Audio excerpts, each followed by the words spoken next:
Seri 4 Pelangi di Langit Singasari. Panasnya Bunga Mekar. Cerita, Esa Mintarja. Audiobook, novel silat. Bab 50. Mahisa Bungalan mengerutkan keningnya. Katanya, aku tidak begitu memperhatikannya paman. Namun seandainya demikian, maka apakah mungkin ia dapat menggapai pisau itu? Ya. Dengan tangan yang lain yang terikat menjadi satu ia akan dapat mengambil pisau kecil itu dan memutuskan tali pengikatnya, jawab Witantra, namun seandainya tidak di pergelangan, ia mungkin sekali mendapatkan pisau itu di tempat yang memang sudah diperhitungkan, sehingga pada saat yang gawat itu ia dapat mengambilnya dan mempergunakannya. Agaknya memang begitu, sahut Ki Buyut, agaknya orang itu memang sudah memperhitungkan satu kemungkinan, bahwa ia akan dapat tertangkap dan diikat. Ya. Orang itu tentu sudah berpengalaman menghadapi keadaan yang bagaimanapun juga, jawab Witantra. Namun dalam pada itu, selagi Witantra kemudian berbincang dengan Ki Buyut, Mahisa Bungalan dan Mahisa Agni melihat-lihat lebih cermat lagi. Tidak ada bekas-bekas yang menunjukkan bahwa orang itu telah bekerja dengan susah payah. Nampaknya semuanya berlangsung dengan mudah. Witantra dan Ki Buyut yang agaknya mempunyai persesuaian pendapat, telah berbicara dengan asyiknya, sementara Mahisa Bungalan telah keluar dari dalam bilik itu dan berbicara dengan beberapa orang. Kami memang lengah, jawab seseorang, kami kurang melihat bagian-bagian lain dari bilik itu, selain pintu depannya saja. Ki Buyut pun sudah memperingatkan, agar kami mengawasi bagian belakang dari gandok itu. Tetapi menurut pendapat kami, orang itu telah terikat kaki dan tangannya. Mahisa Bungalan tidak bertanya lebih lanjut, rasa-rasanya tidak banyak keterangan yang Danai diberikan kepada orang-orang itu selain pengakuan bahwa mereka memang kurang berhati-hati. Terhadap orang-orang ini, kami tidak dapat berbuat apa-apa, berkata Mahisa Bungalan di dalam hatinya. Sementara itu, Witantra pun telah selesai dengan percakapannya. Ternyata tidak ada hal-hal yang menarik perhatiannya, sehingga akhirnya ia memutuskan untuk meninggalkan saja rumah Ki Buyut itu. Namun demikian Mahisa Agni masih bertanya, bagaimana dengan para perampok yang lain? Mereka akan kami bawa kemari. Ada beberapa kemungkinan. Namun yang paling baik adalah menyerahkan mereka kepada aku, jawab Ki Buyut. Mahisa Agni mengangguk-angguk. Agaknya memang tidak ada jalan lain untuk menyelesaikan masalah itu. Namun ada kemungkinan bahwa aku pun akan bertanya, di manakah pemimpin dari gerombolan perampok itu? Sejenak kemudian, maka Mahisa Agni, Witantra dan Mahisa Bungalan pun minta diri.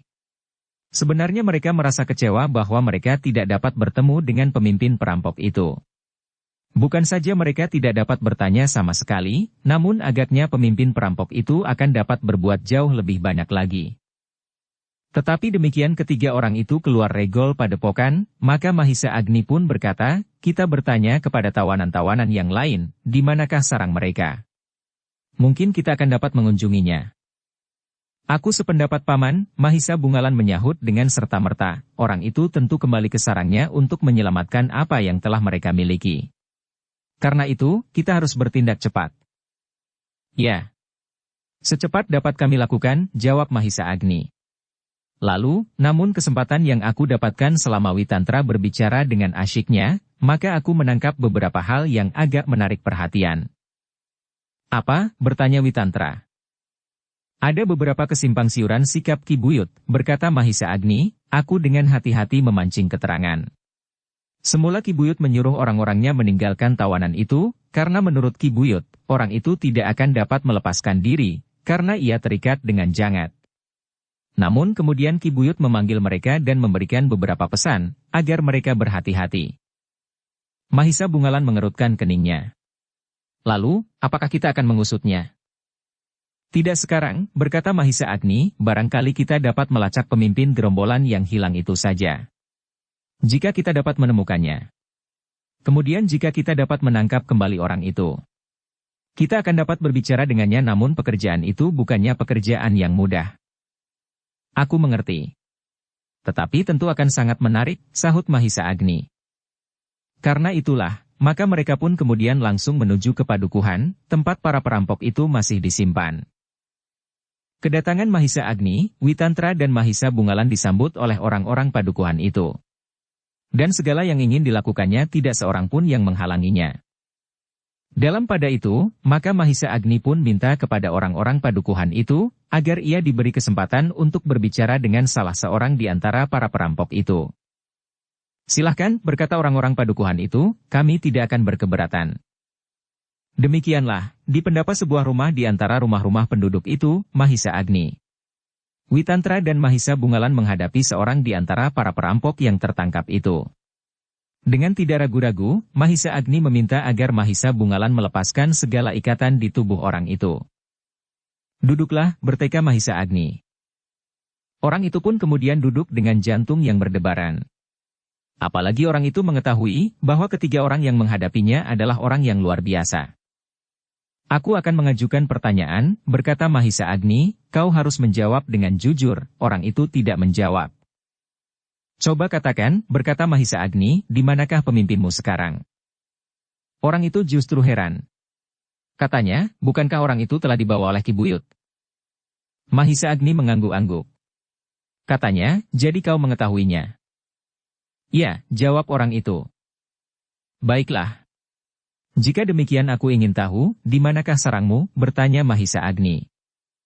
Orang itu menegang. Namun Mahisa Agni berkata, tentu kau merasa keberatan.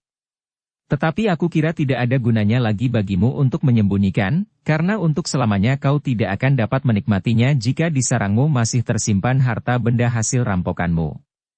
Kawan-kawanmu yang masih tinggal tentu akan memilikinya, atau mungkin justru Raja Wali Penakluk itu datang lagi ke sarang kalian, mengambil segalanya untuk bekal langkah-langkahnya yang akan dilakukannya kemudian. Kau tahu Raja Wali Penakluk? Bertanya orang itu. Aku mengenalnya. Tetapi itu tidak penting. Aku ingin pergi ke sarangmu. Katakan di mana. Lalu aku akan membawamu ke tempat itu. Jika ternyata kau menipuku, maka akibatnya akan sangat buruk bagimu. Aku dapat membuatmu tidak berdaya dengan sentuhan-sentuhan di bagian badanmu, berkata Mahisa Agni. Orang itu memandangi ketiga orang yang menghadapinya itu berganti-ganti. Namun kemudian ia berkata, aku tidak dapat mengatakan kepadamu, di mana sarangku. Mahisa Agni menarik nafas dalam-dalam. Kemudian katanya kepada Mahisa Bungalan, kau dapat membuatnya tidak berdaya. Mahisa Bungalan mendekati orang itu yang dengan ketakutan bergeser setapak surut. Katanya, jangan. Tidak akan terasa apa-apa. Tetapi kau akan menjadi lumpuh. Bahkan ia akan dapat membuatmu bukan saja lumpuh dalam keadaan sadar, tetapi kau dapat juga tertidur dengan nyenyaknya dalam waktu yang panjang. Jangan, orang itu semakin ketakutan. Kau masih beruntung jika kau kami buat pingsan di sini, berkata Mahisa Agni, tetapi jika kau tidak mau mengatakan di mana sarangmu, maka aku akan membawamu, aku akan membuatmu lumpuh dengan kesadaran penuh dan melemparkan di pinggir hutan. Kau tidak akan dapat lari dari kerumunan tikus-tikus liar yang kelaparan. Jangan. Aku tidak mau, jawabnya dengan gemetar. Soalnya bukan mau tidak mau. Tetapi kau tidak mempunyai pilihan lain, jika kami ingin berbuat demikian, desis Mahisa Agni. Kau kejam sekali. Melampaui orang-orang kami, orang itu semakin ketakutan. Kau mempunyai kesempatan untuk membebaskan diri dari kemungkinan itu, berkata Mahisa Agni, tunjukkan, di mana sarangmu. Tetapi kau tidak akan dapat membohongi kami. Kau akan kami bawa. Jika ternyata kau berbohong, maka nasibmu benar-benar akan sangat buruk. Heh. Apakah kau pernah melihat bagaimana tikus-tikus liar membunuh mangsanya? Jauh lebih mengerikan dari seekor harimau lorang yang paling ganas di segala jenis hutan. Kalian masih tetap terikat oleh kemanusiaanmu, orang itu hampir menangis, jangan lakukan itu. Kau mengerti juga arti kemanusiaan, bertanya Mahisa Agni. Tetapi jangan perlakukan aku seperti itu, minta orang itu. Ada syaratnya. Tunjukkan dengan benar, di mana sarangmu, suara Mahisa Agni menjadi semakin berat. Tidak ada pilihan lain. Orang itu percaya bahwa ketiga orang itu akan dapat memperlakukannya dengan sesuka hatinya. Karena itu, maka ia tidak dapat lagi mengelak dengan gemetar, maka orang itu pun mulai memberikan petunjuk, jalan yang manakah yang harus ditempuh untuk pergi ke sarangnya yang terletak di antara hutan perdu dan hutan yang cukup lebat agak jauh dari padukuhan itu. Apakah aku dapat mempercayaimu? Bertanya Mahisa Agni. Aku tidak berbohong, jawab orang itu. Kau ikut kami, jika kau berbohong, maka kau akan mengalami seperti yang aku katakan, berkata Mahisa Agni. Aku tidak berbohong, ulang orang itu. Mahisa Agni pun kemudian memerintahkan Mahisa Bungalan untuk mengikatnya seperti semula dan mengembalikannya kepada kawan-kawannya. Apakah orang itu akan kita bawa? Bertanya Mahisa Bungalan. Tidak. Aku hanya ingin memaksanya untuk berkata sebenarnya, jawab Mahisa Agni. Jadi, kita akan pergi ke sarang itu, desak Mahisa Bungalan yang nampaknya sudah tidak sabar lagi. Mahisa Bungalan mengerutkan keningnya. Tetapi ia tidak membantah sikap hati-hati pamannya. Bahkan kemudian, ia pun berjalan di sebelah Witantra yang berada di belakang Mahisa Agni. Ketiganya pun mendekati sepasang pohon cangkring itu dan melewatinya justru di luar batas kedua batang pohon itu. Perlahan-lahan mereka menyibak gerumbul-gerumbul liar yang tumbuh rapat beberapa langkah di sekitar pohon cangkring itu. Namun tiba-tiba mereka tertegun. Di balik gerumbul-gerumbul liar itu mereka melihat seperti sebuah goa di antara daun-daun perdu menjelujur panjang. Sebuah jalan menuju ke sarang itu, desis Mahisa Bungalan, kita tinggal menelusurinya. Ya, jawab Mahisa Agni, namun justru jalan ini putus menjelang sepasang pohon cangkring itu. Sehingga aku yakin, bahwa orang-orang dari sarang gerombolan itu tidak pernah keluar dan masuk sarang mereka melalui pintu gerbang seperti yang dikatakan oleh perampok itu. Tetapi nampaknya bahwa sarang mereka terletak di sekitar tempat ini adalah benar, desis Witantra, aku melihat bekas kaki. Mahisa Agni dan Mahisa Bungalan pun kemudian memperhatikan jejak kaki yang dikatakan oleh Witantra itu. Sebenarnya lah mereka melihat jejak baru di atas rerumputan yang patah menuju ke sarang perampok itu. Meskipun mereka tidak mengatakannya, namun agaknya mereka bersepakat di dalam hati, bahwa jejak itu tentu jejak pemimpin perampok yang baru saja berhasil melepaskan diri dari tangan Ki Buyut yang menahannya dengan memutuskan tali pengikatnya. Kita akan mengikutinya, desis Mahisa Agni. Dengan sangat hati-hati ketiganya merayap semakin dalam memasuki goa dedaunan liar yang nampaknya berhasil dijinakkan oleh gerombolan perampok itu, sehingga merupakan jalur jalan menuju ke sarang mereka. Beberapa puluh langkah mereka maju. Namun tiba-tiba Mahisa Agni memberikan isyarat agar mereka berhenti sejenak. Katanya, kita sudah menjadi semakin dekat. Di hadapan kita, pepohonan yang seolah-olah telah dibentuk menjadi goa ini telah tertutup. Tetapi bekas kaki ini tetap menuju ke sana. Kita akan mengikutinya, desis Witantra. Ketiganya berjalan terus. Namun mereka pun tiba-tiba telah terhenti di ujung goa yang terbuat dari dedaunan liar itu. Namun setelah beberapa saat mereka memperhatikan keadaan di sekitarnya, maka hampir bersamaan Mahisa Agni dan Witantra menunjuk ke sisi sebelah kiri sambil berdesis, inilah. Mahisa Bungalan memperhatikan arah yang ditunjuk oleh kedua pamannya itu. Sebenarnya lah ia pun melihat dedaunan bekas disibakan, betapapun hati-hatinya. Kita memasuki daerah yang gawat sekarang, desis Witantra. Ya.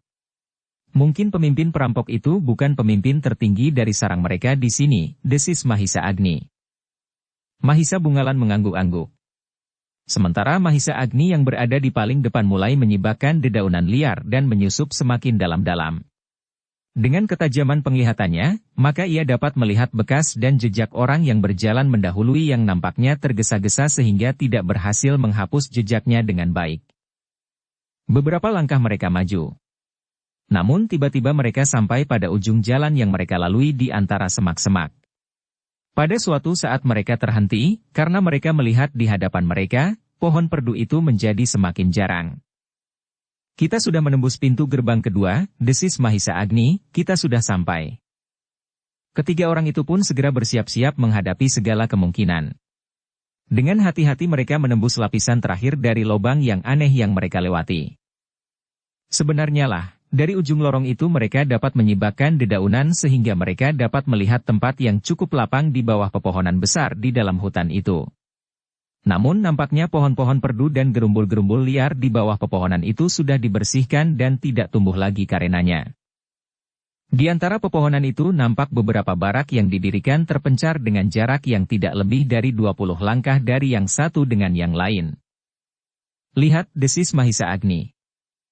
Mahisa Bungalan menarik nafas dalam-dalam. Kemudian katanya, barak itu nampaknya sepi.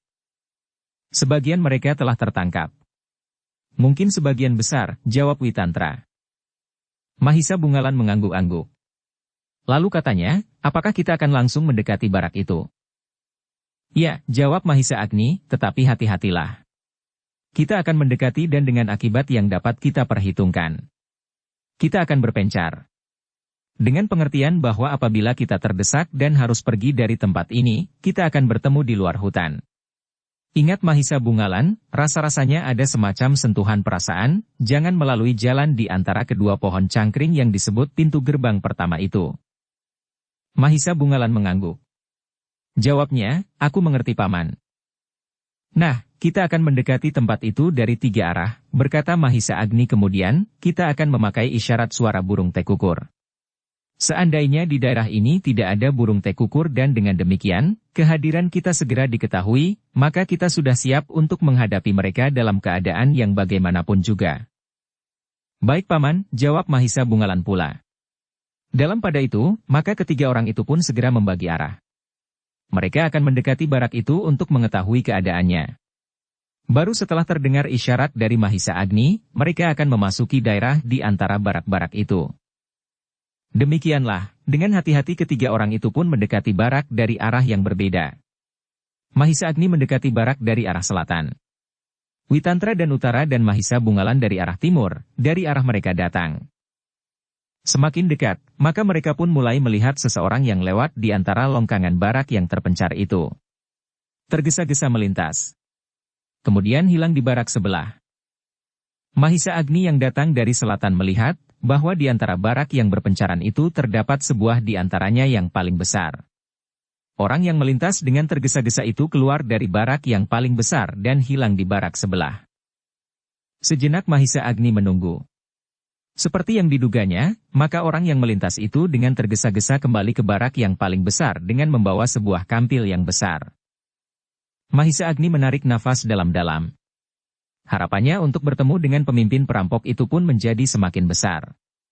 Meskipun sejalan dengan itu, maka ia pun semakin menyadari bahwa para perampok itu tentu sudah cukup lama tidak bersinggungan dengan orang yang menyebut dirinya Raja Wali Penakluk. Menurut dugaan Mahisa Agni, pemimpin perampok itu tentu baru mengumpulkan orang-orangnya yang tersisa dan merencanakan untuk menyingkir, karena ia pun memperhitungkan bahwa salah seorang dari pengikutnya tentu akan menunjukkan di manakah sarang mereka.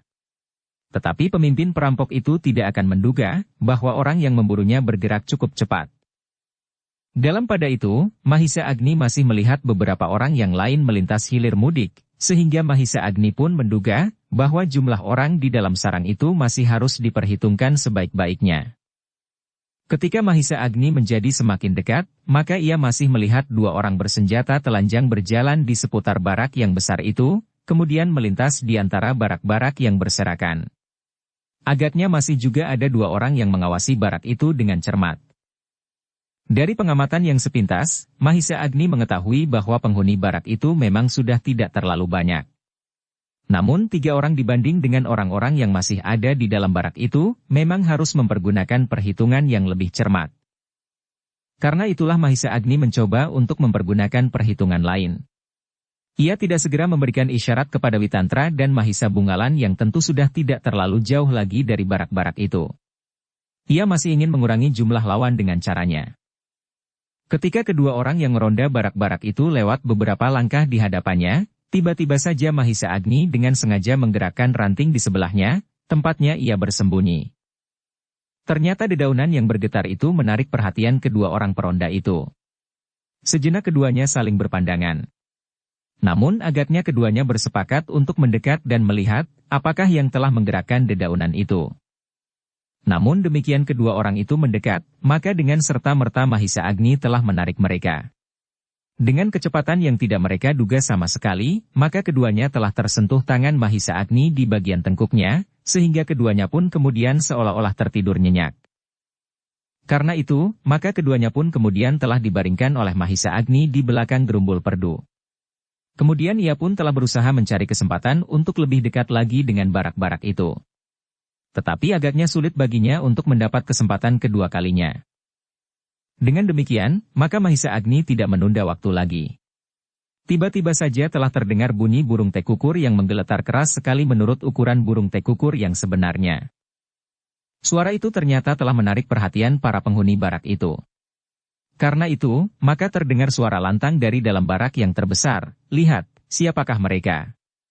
Hancurkan dan lakukanlah segala pesanku bagi kalian.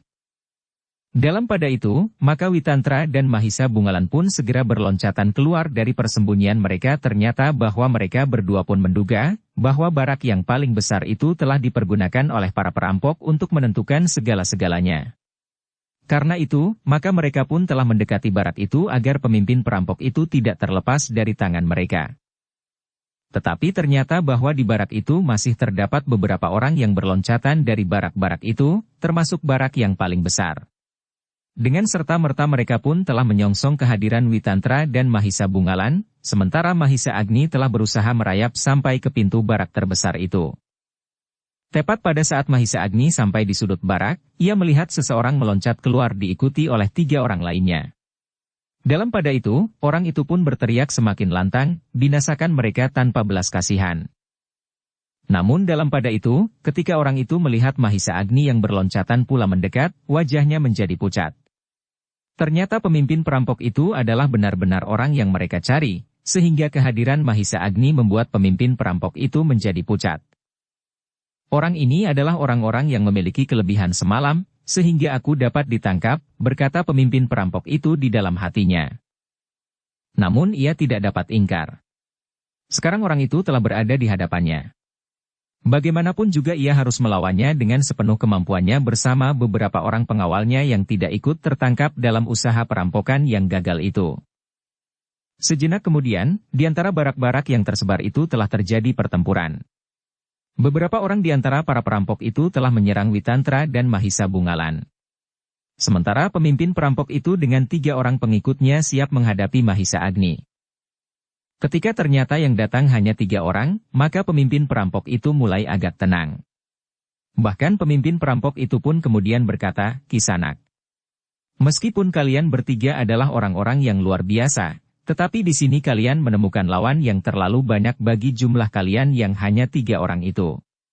Di padukuhan itu, kalian bertiga dikawani oleh sejumlah orang yang lebih banyak dari jumlah kelompokku. Karena itu kau berhasil menangkap aku dan kawan-kawanku. Tetapi di sini keadaannya berbeda. Jumlah kami jauh lebih banyak dari jumlah kalian yang hanya 3 orang itu. Mahisa Agni menyadari bahwa jumlah para perampok yang tersisa itu ternyata masih cukup banyak untuk mereka bertiga. Tetapi pertempuran sudah mulai. Bagaimanapun juga, mereka bertiga harus melawan dengan sekuat tenaga. Mahisa Agni sudah berada di dalam kepungan pemimpin perampok itu bersama 3 orang pengawalnya. Dalam pada itu, Witantra harus menghadapi 4 orang juga, sedang sisanya yang berjumlah 3 orang berhadapan dengan Mahisa Bungalan. Ternyata masih banyak juga perampok-perampok yang tersisa ini, berkata Mahisa Bungalan di dalam hatinya. Dalam pada itu, maka pertempuran itu pun semakin lama menjadi semakin seru. Pemimpin perampok dengan 3 orang pengawalnya nampaknya adalah orang-orang terbaik yang tersisa.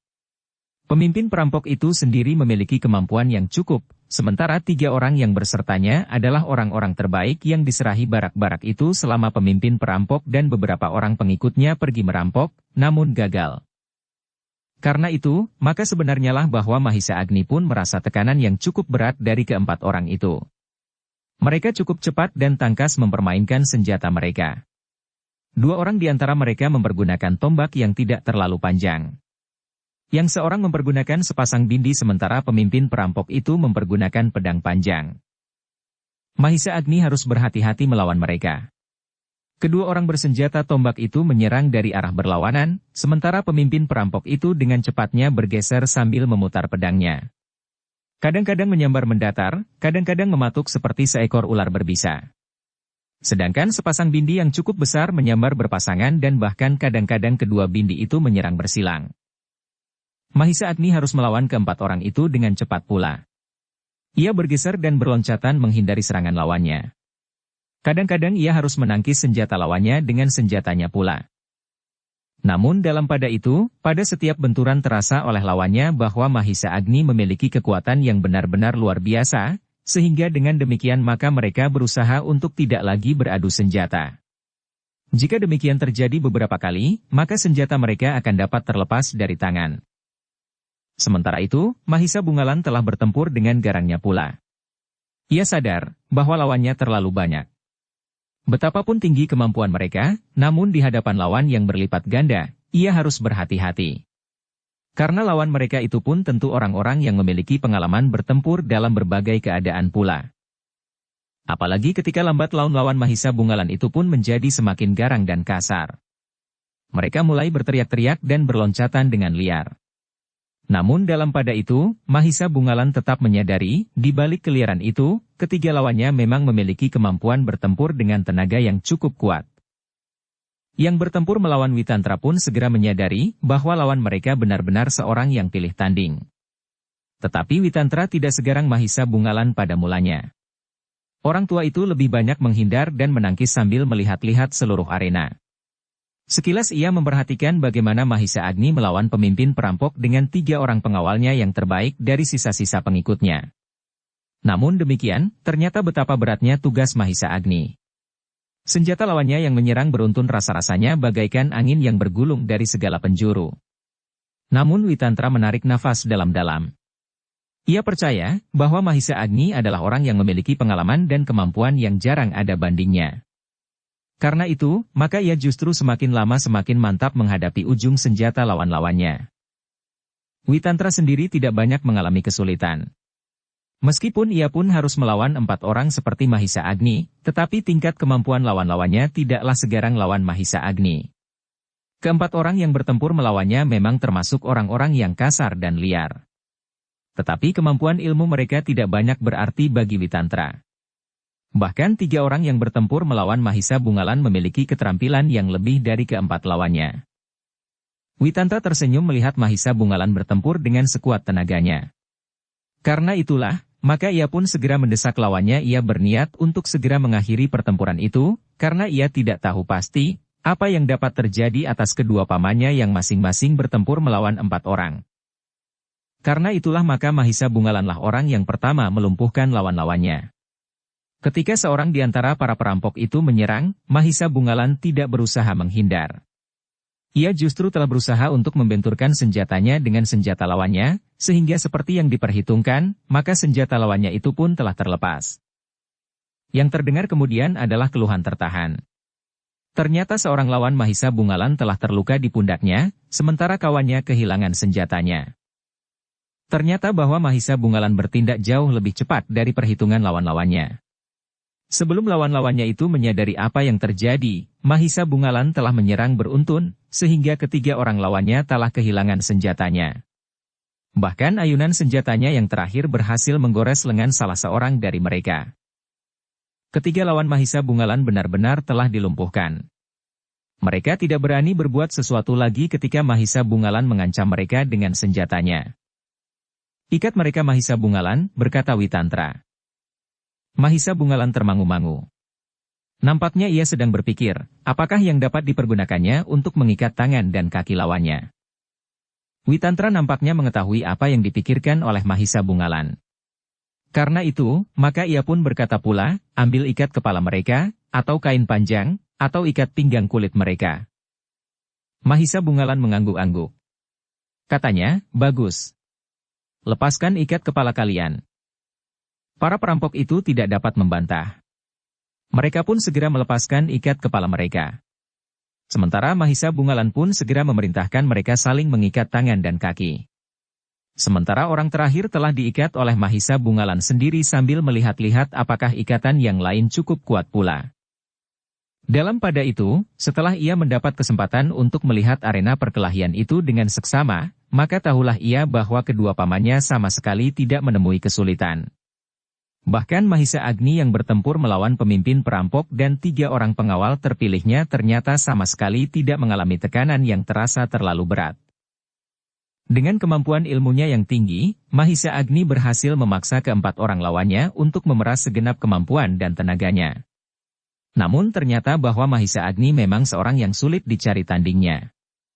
Ketika Mahisa Agni meningkatkan ilmunya selapis lagi, ternyata bahwa lawannya benar-benar mengalami kesulitan yang parah. Meskipun keempat orang itu memiliki pengalaman di banyak medan dan berbagai macam ilmu, tetapi berhadapan dengan Mahisa Agni, mereka merasa bahwa mereka tidak akan dapat mengatasinya. Terbersit niat dari pemimpin perampok itu untuk melarikan diri. Ia menjadi cemas, bukan saja karena ia akan tertangkap lagi, tetapi jika ada kecurigaan bahwa ia dapat melarikan diri, maka mungkin sekali ketiga orang itu akan memaksanya dengan segala macam cara untuk berbicara.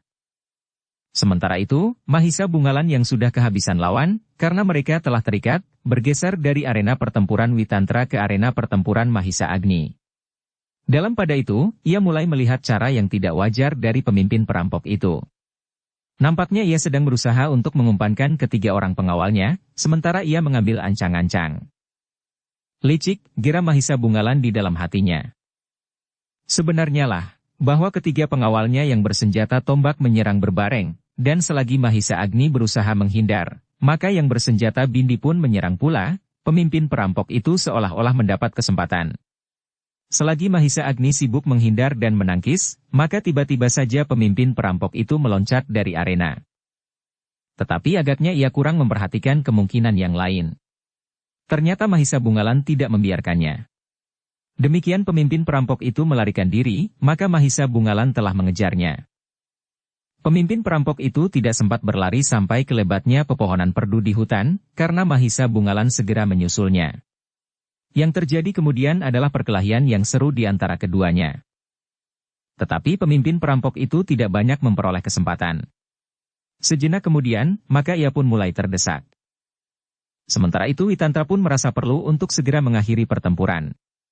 Dengan menghentakkan kemampuannya, maka ia telah mengejutkan lawan-lawannya. Sementara itu, maka dengan tangkasnya Witantra menyerang mereka justru hanya dengan jari-jarinya pada pangkal pundak mereka. Dengan dua tahap, maka keempat lawannya telah terdorong surut. Mereka pun kemudian terhuyung-huyung jatuh di tanah. Untuk beberapa saat mereka menjadi seolah-olah tertidur dengan nyenyaknya. Demikian pula yang dilakukan Mahisa Agni. Meskipun cara Mahisa Agni agak berbeda. Karena lawannya cukup cekatan dengan senjata yang berbahaya, maka Mahisa Agni telah mempergunakan cara yang cukup keras. Ketika lawan-lawannya sibuk menangkis serangan senjatanya yang berputaran seperti angin pusaran, maka Mahisa Agni telah berloncatan di antara mereka.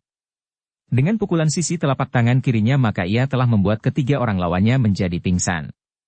Meskipun nampaknya tidak berbeda, tetapi ternyata bahwa keadaan lawan Witantra tidak sama dengan keadaan lawan Mahisa Agni, meskipun pada saatnya mereka akan terbangun pula. Sementara lawan Witantra masih tertidur dan lawan Mahisa Agni masih pingsan, maka mereka pun telah diikat pula kaki dan tangannya dengan mempergunakan ikat kepalanya. Dengan menyobek melintang, maka ikat kepala itu merupakan tali pengikat yang cukup kuat. Dalam pada itu, Witantra dan Mahisa Agni pun segera mendekati arena pertempuran antara Mahisa Bungalan dan pemimpin perampok yang gagal melarikan diri itu. Tetapi ternyata kemudian, dalam beberapa saat yang pendek, pemimpin perampok itu sudah tidak mampu lagi bertahan. Betapa ia mengerahkan kemampuannya, namun akhirnya ia harus mengakui bahwa ia memang tidak akan dapat lolos lagi. Meskipun ia berhasil melarikan diri dari rumah Ki Buyut, tetapi ketiga orang itu berhasil memburunya. Dan apakah sekali lagi ia harus menyerah untuk ditangkap? Namun akhirnya, perampok itu tidak lagi berusaha untuk melawan. Ketika Mahisa Bungalan mendesaknya semakin berat, maka pemimpin perampok itu telah menyerah dengan melemparkan senjatanya. "Aku menyerah," katanya. Mahisa Bungalan tertegun. Ia pun tetap menyadari bahwa pemimpin perampok itu harus ditangkapnya hidup-hidup. Dengan demikian ia akan dapat menanyakan kepadanya, bagaimana mungkin ia dapat meloloskan diri dari rumah Ki Buyut. Pemimpin perampok itu pun sadar bahwa ia akan diperas keterangannya, kenapa ia berhasil lari. Tetapi ia tidak menghiraukannya lagi.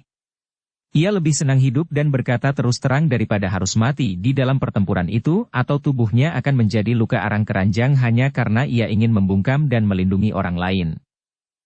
Karena itulah, maka ketika pemimpin perampok itu kemudian dihadapkan kepada Mahisa Agni dan Witantra, ia sama sekali tidak mempersulit diri untuk menjawab semua pertanyaan. Dengan lancar ia berbicara tentang Ki Buyut yang sebenarnya sudah lama dikenalnya, karena di masa mudanya Ki Buyut adalah kawan pemimpin perampok itu. Dan bahkan untuk beberapa saat lamanya, Ki Buyut telah melakukannya pula. Namun akhirnya ia berhasil menempuh cara hidup yang lebih baik. Ia berhasil memikat hati seorang gadis anak Ki Buyut yang tua.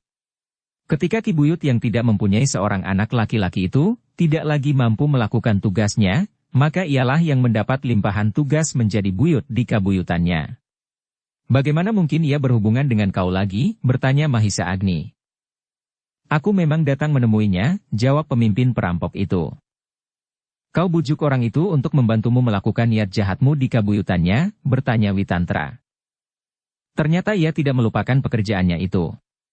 Nampaknya masih ada minatnya untuk mendapatkan harta benda yang banyak tanpa kesulitan. Sebagai seorang buyut ia tidak akan dapat memperoleh kekayaan yang melimpah. Justru beberapa orang saudagar yang tinggal di kabuyutannya memiliki kekayaan yang jauh lebih banyak dari kekayaannya sendiri, jawab pemimpin perampok itu. Dan, kau berhasil mengangkat perasaan irinya terhadap orang yang memiliki kekayaan melebihi kekayaannya, dan kau berhasil memancing bekerja bersamanya untuk melakukan kejahatan itu, bertanya Mahisa Bungalan. Pemimpin perampok itu mengangguk. Jawabnya, Ki Buyut itu ternyata masih ingin memiliki kekayaan jauh lebih banyak dari yang ia miliki sekarang. Mahisa Agni mengangguk-angguk. Lalu katanya, baiklah. Kau ikut kami. Kita akan bertemu dengan Ki Buyut dan membuat perhitungan. Jika tidak, maka hal yang demikian akan terjadi berlarut-larut, semakin lama menjadi semakin parah. Pemimpin perampok itu sama sekali tidak membantah. Ia menyadari bahwa demikianlah yang akan dilakukan oleh ketiga orang itu. Tetapi itu akan lebih baik baginya daripada ketiga orang itu harus memaksanya. Betapapun ia bertahan, namun akhirnya mulutnya harus mengatakannya juga, bahwa demikianlah yang sudah terjadi, sementara tubuhnya sudah menjadi semakin kesakitan apabila ketiga orang itu memaksanya dengan kekerasan. Demikianlah. Maka Mahisa Agni, Witantra dan Mahisa Bungalan telah bersiap membawa pemimpin perampok itu bersamanya. Namun dalam pada itu, ia tidak akan dapat membawa semua orang yang ada di barak itu. Dengan demikian, maka orang-orang yang tertidur pun telah dibangunkan, yang pingsan sudah sadar, demikian pula kedua orang peronda yang pertama sekali bertemu dengan Mahisa Agni. Kalian tidak akan kami bawa, berkata Mahisa Agni, tetapi kalian harus tetap tinggal di barak ini, karena kemanapun kalian akan lari, kami akan dapat mencari kalian bersama pemimpin kalian ini. Tidak seorang pun yang menjawab. Sebenarnya lah bahwa Mahisa Agni pun menyadari bahwa mereka akan dapat melarikan diri. Tetapi orang-orang itu bukanlah orang-orang yang penting. Dengan demikian, maka Mahisa Bungalan akan berkuda bersama orang itu di depan sambil menuntun kuda yang lain yang membawa beberapa jenis barang-barang yang tersimpan di barak itu berupa perhiasan yang bernilai tinggi, yang dapat mereka bawa. Sementara Mahisa Agni dan Witantra berkuda di belakang mereka sambil membawa 2 ekor kuda lainnya yang terdapat di barak itu, sebelum mereka akan mengambil kuda mereka sendiri. Karena itulah, maka perjalanan mereka bukannya perjalanan yang cepat. Kuda-kuda itu tidak dapat berpacu dengan kecepatan tinggi. Apalagi ketika mereka masih berada di hutan meskipun mereka melalui sebuah jalan yang tidak terhalang karena seolah-olah telah dibuat sebuah terowongan yang panjang di antara pepohonan hutan. Namun, demikian mereka sampai di dekat sepasang pohon cangkring maka pemimpin perampok itu pun berkata, kita melalui jalan samping. Kenapa? Bertanya Mahisa Bungalan. Di bawah sepasang pohon cangkring itu terdapat jebakan, jawab pemimpin perampok, siapapun yang lewat di antara sepasang pohon cangkring itu akan terperosok ke dalam sumur yang dalam dan tidak akan sempat keluar lagi, karena di dalamnya terdapat sejumlah ular-ular berbisa. Witantra, Mahisa Agni dan Mahisa Bungalan menarik nafas dalam-dalam. Untunglah bahwa ketika mereka memasuki sarang para perampok itu, mereka tidak melalui jalan di antara kedua pohon cangkring yang disebut gerbang pertama itu. Agaknya perampok yang menunjukkan arah perjalanan ini dengan sengaja tidak memberitahukan, geram Mahisa Bungalan. Tetapi Mahisa Agni dan Witantra menganggap bahwa perampok itu demikian gelisahnya, sehingga ia tidak ingat untuk memberitahukan akan hal itu. Dengan demikian, maka Mahisa Agni pun telah memerintahkan kepada pemimpin perampok itu untuk berkuda di paling depan, diikuti oleh Mahisa Agni, Witantra dan Mahisa Bungalan. Ternyata mereka memang harus menyibakkan dedaunan. Tetapi karena pemimpin perampok itu sudah terbiasa, maka dengan mudah ia dapat memilih jalan di antara timbunan gerumbul perdu di antara pepohonan yang besar. Demikian mereka meninggalkan hutan itu, maka mereka pun segera masuki hutan ilalang, yang diseling dengan hutan perdu. Yang pertama mereka lakukan adalah mengambil kuda mereka yang mereka simpan di antara gerumbul-gerumbul yang rapat. Dalam pada itu, maka mereka berempat pun segera melanjutkan perjalanan. Mahisa Agni, Witantra dan Mahisa Bungalan ternyata lebih senang mempergunakan kuda mereka sendiri. Namun kuda-kuda yang mereka ambil, dari barak itu pun telah mereka bawa pula. Sementara Mahisa Agni dan iring-iringan kecilnya masih berada di perjalanan, maka Ki Buyut telah mendengar laporan, bahwa ketika orang itu ternyata telah berusaha menemukan sarang perampok yang telah mereka tangkap. Ternyata ada juga seseorang yang dapat melaporkan, bahwa ketiga orang itu telah bertanya dengan sungguh-sungguh letak sarang gerombolan mereka. Apakah mereka mencari pemimpin perampok yang hilang itu? Bertanya Ki Buyut. Aku tidak tahu Ki Buyut. Tetapi nampaknya memang demikian. Mereka telah pergi dengan tergesa-gesa, jawab orang yang melaporkan itu.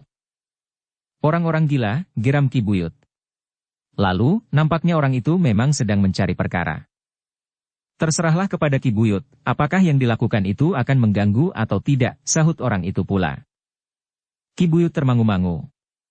Namun kemudian ia bertanya, kenapa hal ini tiba-tiba saja kau laporkan? Bukankah tidak ada sangkut pautnya dengan kita? Tetapi Ki Buyut, jawab orang itu, bukankah pemimpin perampok itu telah melarikan diri? Ya. Bukankah kebetulan jika ketiga orang itu berhasil menangkapnya, desak Ki Buyut. Orang itu termangu-mangu. Namun kemudian katanya, jika demikian, nampaknya memang tidak penting untuk dilaporkan. Bagaimana menurut pendapatmu? Bertanya Ki Buyut itu pula. Orang itu menjadi semakin ragu-ragu. Namun akhirnya ia pun berkata, semula aku cemas. Bahwa orang itu tidak melepaskan diri karena memang ia ingin melarikan diri dan atas usahanya sendiri. Ki Buyut menjadi tegang. Dipandanginya wajah orang itu dengan tajamnya sambil berkata, jangan mengigau. Kenapa kau berprasangka demikian? Aku mengenal Ki Buyut sejak lama dan aku pun mengenal orang itu meskipun sudah lama sekali aku tidak berhubungan, jawab orang itu, aku salah seorang pengikut Ki Buyut sejak Ki Buyut masih muda. Gila. Aku sudah tahu. Dan aku pun masih ingat. Tetapi kenapa kau menduga bahwa aku telah tersangkut dalam usaha orang itu untuk melepaskan diri, bertanya Ki Buyut. Karena hal itu mustahil dapat dilakukannya sendiri, jawab orang itu. Ki Buyut mengangguk-angguk. Katanya, baiklah. Aku pun sedang memikirkannya. Jika benar ketiga orang itu berhasil menangkap kembali pemimpin perampok yang melarikan diri itu, maka aku pun akan mengalami kesulitan. Karena itu, aku minta tolong kepadamu. Panggillah orang-orang yang pernah berada dalam satu lingkungan dengan kita. Orang-orang yang memiliki kemampuan tidak sekedar seperti perampok-perampok gila, yang dengan petunjukku tidak berbuat sesuatu saat padukuhan itu dirampok, termasuk kau sendiri. Meskipun semula kau aku anggap tidak masuk hitungan. Tetapi karena pengeretamu tajam, maka kau pun akan terlibat pula. Aku bersedia terlibat Ki Buyut, jawab orang itu. Aku tahu. Karena itulah kau datang kemari. Tetapi aku pun tahu, bahwa sawahmu telah habis kau gadaikan. Dengan tingkah lakumu ini, bukankah kau mempunyai pamrih untuk mendapat sawah lagi, garam Ki Buyut? Orang itu tersenyum sambil menundukkan kepalanya. Panggil 10 orang terbaik yang pernah kau kenal. Bukankah kau masih tahu benar, siapa saja yang dahulu pernah bekerja bersama dengan kita, dan yang kemudian menjadi bebahu di kabuyutan ini, termasuk Jagabaya, bertanya Ki Buyut. Ya, aku ingat Ki Buyut, jawab orang itu. Panggil 10 orang itu. Mungkin kita masih harus berbuat sesuatu. Sudah lama aku menggantungkan pedangku. Sekali-kali jika ada perampokan kecil-kecilan aku mengenakannya. Tetapi barangkali sebentar lagi aku harus mempergunakannya untuk menghadapi 3 orang gila itu. Tetapi ketiganya adalah orang-orang yang luar biasa, jawab orang yang melapor itu. Siapa yang mengatakannya? Bentak Ki Buyut. Mereka telah berhasil menangkap para perampok itu, jawab orang itu. Bukan karena mereka bertiga. Karena orang-orang seluruh padukuhan ikut pula. Meskipun mereka tidak berbuat banyak, tetapi kehadiran mereka membuat para perampok itu menjadi bingung dan tidak tahu apa yang harus mereka lakukan, selain menyerah saja, jawab Ki Buyut. Orang itu mengangguk-angguk. Namun ia masih tetap menganggap bahwa ketiga orang itu memiliki kelebihan dari orang-orang kebanyakan. Namun dihadapkan kepada 10 orang yang dimaksudkan oleh Ki Buyut, agaknya akan terjadi suatu bantaran kekuatan yang dahsyat sekali, karena orang itu tahu pasti, siapa saja yang dimaksud dengan 10 orang itu. Tetapi orang itu tidak mempunyai terlalu banyak waktu, ia pun kemudian minta kepada Ki Buyut untuk menghubungi 10 orang di seluruh padukuhan yang terpencar di kabuyutan itu. Orang-orang yang sudah mendapat kedudukan paling baik di antara orang-orang lain di seluruh kabuyutan. Namun karena ternyata ada orang lain yang berhasil memiliki kekayaan melampaui mereka, maka ada juga rasa iri yang menggelitik jantung. Karena itulah, maka telah terjadi persoalan yang rumit di kabuyutan itu, yang akan mengancam beberapa orang saudara yang berhasil. Ya, jawab Ki Buyut. Demikianlah, maka orang yang membawa pesan Ki Buyut bagi 10 kepercayaannya itu pun telah menghubungi mereka seorang demi seorang. Dan seorang demi seorang pula mereka telah datang ke rumah Ki Buyut dan langsung diterima di ruang dalam. Ki Buyut mencemaskan ketiga orang yang sudah aku dengar memiliki kemampuan yang luar biasa itu, bertanya Ki Jagabaya. Ya, jawab Ki Buyut. Ki Buyut mengenal aku dengan baik. Dan meskipun sudah beberapa lama aku tidak membawa senjata, namun aku masih menyimpan canggah itu dengan sebaik-baiknya, berkata Ki Jagabaya. Hanya kau simpan saja. Sekarang saatnya senjata itu kau pergunakan, berkata Ki Buyut. Sebenarnya aku segan membawa senjata itu di siang hari. Seolah-olah akan terjadi sesuatu yang dapat menggemparkan kabuyutan ini, jawab Ki Buyut. Tetapi, itu lebih baik daripada lehermu dipenggal oleh ketiga orang itu, geram Ki Buyut. Ki Jagabaya tertawa. Katanya, jangan cemas. Aku sudah mendapat kedudukan baik kabuyutan ini. Aku kira demikian juga kawan-kawanku yang lain ini. Kami tentu akan membantu Ki Buyut dengan cara apapun juga. Bahkan dengan mempergunakan senjata sekalipun. Jangan hanya berbicara saja. Persiapkan dirimu menghadapi keadaan ini, berkata Ki Buyut. Baiklah, berkata Ki Jagabaya, kita sudah mengenal satu dengan yang lain. Kita tentu akan segera dapat menyesuaikan diri. Aku tahu bahwa di antara kita terdapat pula orang-orang yang memiliki kekuatan dan kemampuan raksasa. Karena itu, tidak ada yang perlu dicemaskan sekarang ini. 3 orang, dan katakanlah semua laki-laki di kabuyutan ini, biarlah datang. 1-2 dari mereka terkapar mati, maka yang lain akan lari tunggang langgang apalagi menghadapi Ki Buyut dan para bebahu sendiri. Demikianlah, maka Ki Jagabaya dan 10 orang yang telah dipanggil oleh Ki Buyut itu pun segera mengambil senjata masing-masing. Meskipun senjata-senjata itu menarik perhatian orang-orang yang berpapasan dengan mereka, tetapi mereka masih dapat menenangkan kegelisahan orang-orang itu. Ketika seseorang bertanya, maka Ki Jagabaya menjawab, tidak ada apa-apa, aku hanya bersiap-siap saja. Bukankah baru saja kita dikejutkan oleh perampokan yang kasar? Apa salahnya kita bersiap-siap? Ternyata orang-orang lain pun selalu menjawab serupa jika ada 1-2 orang yang bertanya kepada mereka. Sejenak kemudian, maka 10 orang itu telah bersiap-siap di rumah Ki Buyut. Selebihnya adalah orang yang telah memanggil mereka dan Ki Buyut sendiri. 3 orang pengawal khusus Ki Buyut pun telah diberitahukan, bahwa mungkin sekali akan terjadi peristiwa yang tidak dikehendaki, meskipun Ki Buyut juga yakin bahwa mereka akan setia kepadanya apapun yang terjadi. Dengan demikian, maka orang-orang yang berada di rumah Ki Buyut itu pun telah siap menghadapi apa saja yang bakal terjadi. Dalam pada itu, maka Mahisa Agni, Witantra dan Mahisa Bungalan telah memasuki padukuhan yang telah digemparkan oleh perampokan itu. Kedatangan mereka bersama pemimpin perampok yang telah melarikan diri itu ternyata telah menarik perhatian. Karena itu maka dalam sekejap, beberapa orang laki-laki telah berkerumun di halaman banjar padukuhan. Dalam pada itu, Mahisa Agni pun telah menyerahkan pemimpin perampok itu kepada Mahisa Bungalan, sementara ia akan berbicara dengan para pemimpin padukuhan itu. Sejenak kemudian telah terjadi pembicaraan yang sungguh-sungguh antara Mahisa Agni dan Witantra di satu pihak serta para pemimpin padukuhan itu, termasuk orang yang mewakili Ki Buyut di padukuhan itu. Tidak ada gejala yang dapat menunjukkan kepada kami bahwa Ki Buyut telah berbuat seperti yang dikatakan itu, berkata salah seorang dari pemimpin-pemimpin padukuhan itu. Bersambung ke bab 51. Dukung kami dengan subscribe, follow, like, komen dan share. Terima kasih.